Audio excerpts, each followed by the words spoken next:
Day 169. 1 Kings chapter 19. And Ahab told Jezebel all that Elijah had done, and withal how he had slain all the prophets with the sword.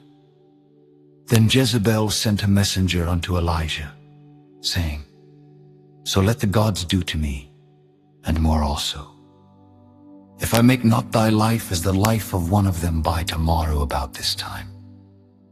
And when he saw that, he arose and went for his life, and came to Beersheba, which belongeth to Judah, and left his servant there. But he himself went a day's journey into the wilderness, and came and sat down under a juniper tree. And he requested for himself that he might die, and said, It is enough. Now, O Lord, take away my life, for I am not better than my fathers. And as he lay and slept under a juniper tree, behold, then an angel touched him, and said unto him, Arise and eat. And he looked, and behold, there was a cake baken on the coals, and a cruse of water at his head. And he did eat and drink, and laid him down again. And the angel of the Lord came again the second time, and touched him, and said, Arise and eat, because the journey is too great for thee. And he arose, and did eat and drink, and went in the strength of that meat 40 days and 40 nights unto Horeb the mount of God. And he came thither unto a cave, and lodged there. And behold, the word of the Lord came to him. And he said unto him, What doest thou here, Elijah? And he said, I have been very jealous for the Lord God of hosts. For the children of Israel have forsaken thy covenant, thrown down thine altars, and slain thy prophets with the sword. And I, even I only, am left, and they seek my life, to take it away. And he said, Go forth and stand upon the mount before the Lord. And behold, the Lord passed by, and a great and strong wind rent the mountains, and brake in pieces the rocks before the Lord. But the Lord was not in the wind, and after the wind an earthquake. But the Lord was not in the earthquake, and after the earthquake a fire. But the Lord was not in the fire, and after the fire a still small voice. And it was so, when Elijah heard it, that he wrapped his face in his mantle, and went out and stood in the entrance of the cave. And behold, there came a voice unto him, and said, What doest thou here, Elijah? And he said, I have been very jealous for the Lord God of hosts, because the children of Israel have forsaken thy covenant, thrown down thine altars, and slain thy prophets with the sword. And I, even I only, am left, and they seek my life, to take it away. And the Lord said unto him, Go, return on thy way to the wilderness of Damascus. And when thou comest, anoint Hazael to be king over Syria. And Jehu the son of Nimshi shalt thou anoint to be king over Israel. And Elisha the son of Shaphat of Abel-Meholah shalt thou anoint to be prophet in thy room. And it shall come to pass, that him that escapeth the sword of Hazael shall Jehu slay. And him that escapeth from the sword of Jehu shall Elisha slay. Yet I have left me 7,000 in Israel, all the knees which have not bowed unto Baal, and every mouth which hath not kissed him. So he departed thence, and found Elisha the son of Shaphat, who was plowing with 12 yoke of oxen before him, and he with the 12th. And Elijah passed by him, and cast his mantle upon him. And he left the oxen, and ran after Elijah, and said, Let me, I pray thee, kiss my father and my mother, and then I will follow thee. And he said unto him, Go back again, for what have I done to thee? And he returned back from him, and took a yoke of oxen, and slew them, and boiled their flesh with the instruments of the oxen, and gave unto the people, and they did eat. Then he arose, and went after Elijah, and ministered unto him.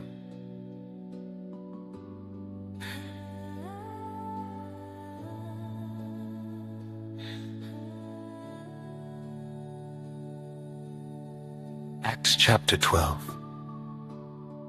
Now about that time Herod the king stretched forth his hands to vex certain of the church. And he killed James the brother of John with the sword. And because he saw it pleased the Jews, he proceeded further to take Peter also. And when he had apprehended him, he put him in prison, and delivered him to 4 quaternions of soldiers to keep him, intending after Easter to bring him forth to the people. Peter therefore was kept in prison. But prayer was made without ceasing of the church unto God for him. And when Herod would have brought him forth, the same night Peter was sleeping between 2 soldiers, bound with 2 chains. And the keepers before the door kept the prison. And behold, the angel of the Lord came upon him, and a light shined in the prison. And he smote Peter on the side, and raised him up, saying, Arise up quickly. And his chains fell off from his hands. And the angel said unto him, Gird thyself, and bind on thy sandals. And so he did.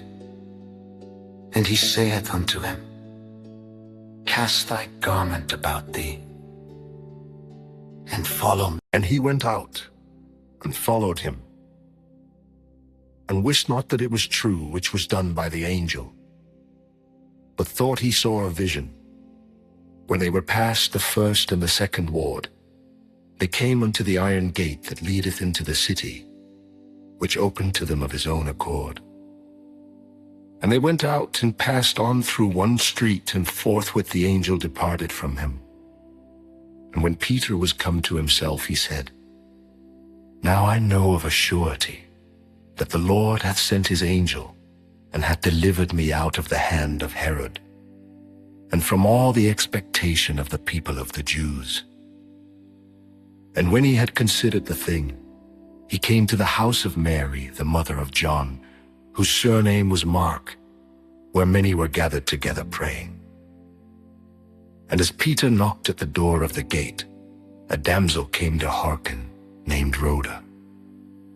And when she knew Peter's voice, she opened not the gate for gladness, but ran in, and told how Peter stood before the gate. And they said unto her, Thou art mad. But she constantly affirmed that it was even so. Then said they, It is his angel. But Peter continued knocking. And when they had opened the door and saw him, they were astonished. But he, beckoning unto them with the hand to hold their peace, declared unto them how the Lord had brought him out of the prison. And he said, Go shew these things unto James and to the brethren. And he departed, and went into another place.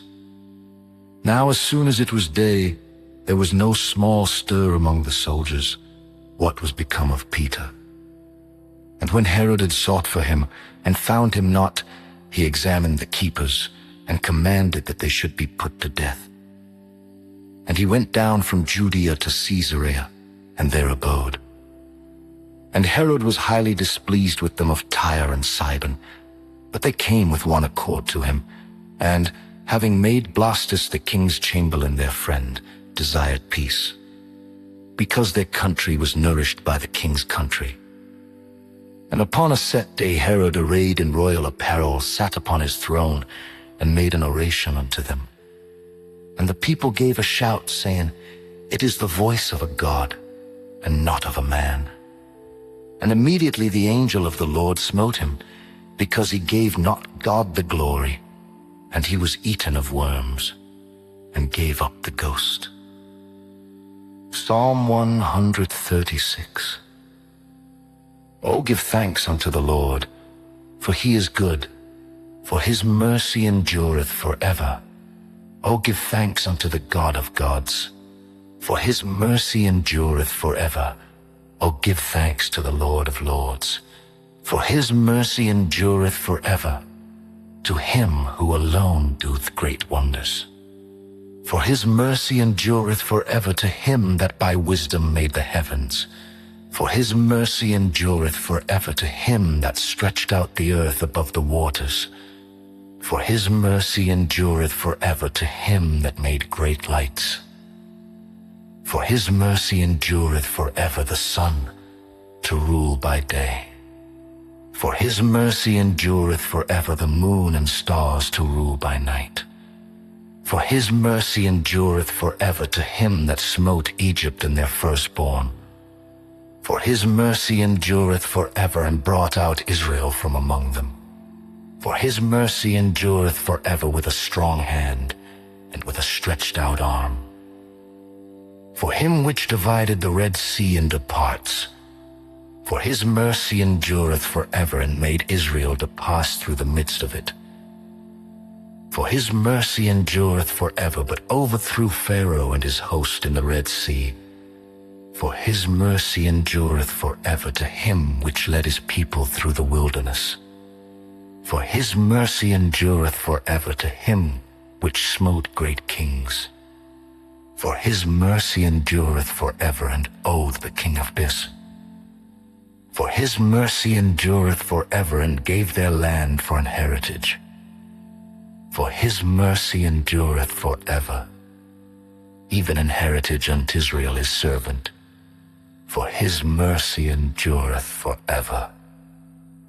Who remembered us in our low estate, and hath redeemed us from our enemies. For his mercy endureth forever, who giveth food to all flesh. For his mercy endureth forever. O give thanks unto the God of heaven. For his mercy endureth forever. Proverbs 17, verses 14 and 15. The beginning of strife is as when one letteth out water. Therefore leave off contention, before it be meddled with he that justifieth the wicked, and he that condemneth the just. Even they both are abomination to the Lord.